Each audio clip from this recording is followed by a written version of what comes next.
नमस्कार, आप देख रहे हैं 4 PM और मैं हूं अभिषेक मिश्रा। देखिए, पवन सिंह ने मुश्किल बढ़ा रखी है। पवन सिंह की चर्चा एक बार फिर करेंगे। भोजपुरी के सुपरस्टार हैं और इन दिनों अपने गानों की वजह से चर्चा में नहीं है, अपने फिल्मों की वजह से चर्चा में नहीं है। एक सुपरस्टार, एक फिल्मी सुपरस्टार तो अपने गानों की वजह से, अपने फिल्मों की वजह से या फिर अपने अब खुद से जुड़े विवादों की वजह से, खुद से जुड़े खबरों की वजह से चर्चा में होता है। लेकिन पवन सिंह इस वजह से चर्चा में है इन दिनों क्योंकि वो काराकाट लोकसभा सीट से चुनाव लड़ रहे हैं। काराकाट लोकसभा सीट से अगर वो चुनाव लड़ रहे हैं तो किसी भोजपुरी सुपरस्टार का चुनाव लड़ना या किसी भी सुपरस्टार का चुनाव लड़ना, किसी अभिनेता और गायक का चुनाव लड़ना बहुत हैरानी की बात नहीं होती। लोग लड़ते हैं, जीतते हैं, हारते हैं। और भारतीय जनता पार्टी में तो कई भोजपुरी के सुपरस्टार हैं, रवि किशन, निरहुआ, मनोज तिवारी, वो सांसद हैं, वो भाजपा में हैं। तो पवन सिंह को भी भाजपा ने टिकट दिया था आसनसोल लोकसभा सीट से, लेकिन पवन सिंह ने भारतीय जनता पार्टी का टिकट ठुकरा दिया। आसनसोल से उन्होंने चुनाव लड़ने से मना कर दिया। कुछ दिनों तक खामोश रहे और फिर ये ऐलान किया कि मैंने अपनी माँ से वादा किया है और मैं अपनी माँ से किया हुआ वादा पूरा करने के लिए काराकाट लोकसभा सीट से निर्दलीय चुनाव लड़ूंगा। इसमें भी कहीं कोई हैरानी नहीं है। अगर वो बीजेपी का टिकट ठुकरा रहे हैं और भारतीय जनता पार्टी उनको काराकाट लोकसभा सीट का टिकट नहीं दे रही है और वो चुनाव लड़ना चाहते हैं तो निर्दलीय ही लड़ेंगे। इसमें भी कहीं कोई हैरानी की बात नहीं है। लेकिन दिलचस्प मामला ये है कि काराकाट लोकसभा सीट से एनडीए के उम्मीदवार उपेंद्र कुशवाहा हैं और पवन सिंह, जिन्होंने ऐलान किया कि निर्दलीय चुनाव लड़ेंगे और जो लड़ भी रहे हैं, बहुत मजबूती से लड़ रहे हैं, वो भारतीय जनता पार्टी के नेता हैं।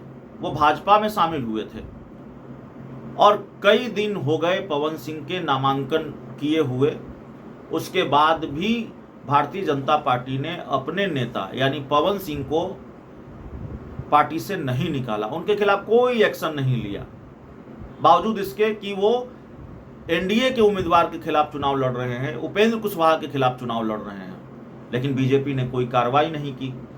जब सवाल उठने लगे, फजीहत होने लगी कि भाई पवन सिंह तो आपकी पार्टी के नेता हैं और आप अब तक उनके खिलाफ कार्रवाई क्यों नहीं कर रहे हैं जब एनडीए के उम्मीदवार के खिलाफ ही चुनाव लड़ रहे हैं। राजनीतिक गलियारों में जब ये चर्चा तेज हो गई और राजनीति का पारा चढ़ने लगा कि भाई बीजेपी का ही खेल तो नहीं है उपेंद्र कुशवाहा को निपटाने के लिए, ये उपेंद्र कुशवाहा के खिलाफ भारतीय जनता पार्टी का ही चिराग मॉडल तो नहीं है। जब ये सब कुछ हो गया तो भारतीय जनता पार्टी ने ये सफाई दी और सम्राट चौधरी ने एक अखबार को दिए इंटरव्यू में, जो बीजेपी के प्रदेश अध्यक्ष भी हैं, डिप्टी सीएम भी हैं, उन्होंने एक अखबार को इंटरव्यू दिया और जब उनसे ये सवाल पूछा गया तो उन्होंने कहा कि देखिए, नामांकन वापस लेने की तारीख में अभी 6 दिन का समय बचा है, तो उम्मीदवारी वापस लेने की अभी तारीख बाकी है। अगर वो अपनी उम्मीदवारी वापस नहीं लेते हैं तो पवन सिंह के खिलाफ पार्टी एक्शन लेगी। अब जो खबर आ रही है वो खबर यह है कि जब इतनी फजीहत हो गई, इतने सवाल उठने लगे, तो भारतीय जनता पार्टी ने पवन सिंह के खिलाफ कार्रवाई की तैयारी तेज कर दी है। उनके खिलाफ एक्शन की तैयारी तेज हो गई है और आज कल में ही पवन सिंह को पार्टी से निकाले जाने की खबर आ सकती है। अगले कुछ ही घंटों में पवन सिंह के खिलाफ भारतीय जनता पार्टी एक्शन ले सकती है, उनके खिलाफ कार्रवाई कर सकती है, क्योंकि पवन सिंह नामांकन वापस लेने से तो रहे, वो अपनी उम्मीदवारी वापस लेने नहीं जा रहे हैं। और पवन सिंह का पलड़ा काराकाट में भारी है, जो वहाँ लोगों से जानकारी मिलती है, जो वहाँ से तस्वीरें सामने आती है।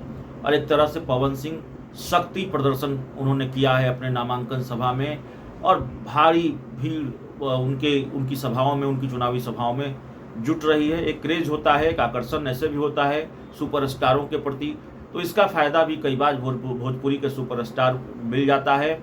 और भोजपुरी के सुपरस्टार जातीय तिलिस्म को, चुनावी मैनेजमेंट को, सब कुछ को तोड़ते हुए कई बार राजनीति के दिग्गजों पर भारी पड़ जाते हैं। यही खतरा उपेंद्र कुशवाहा पर है कि उपेंद्र कुशवाहा जाहिर तौर पर बिहार के एक राजनीतिक दिग्गज हैं। काराकाट लोकसभा सीट का जो जातीय समीकरण है वो उपेंद्र कुशवाहा को सूट करता है।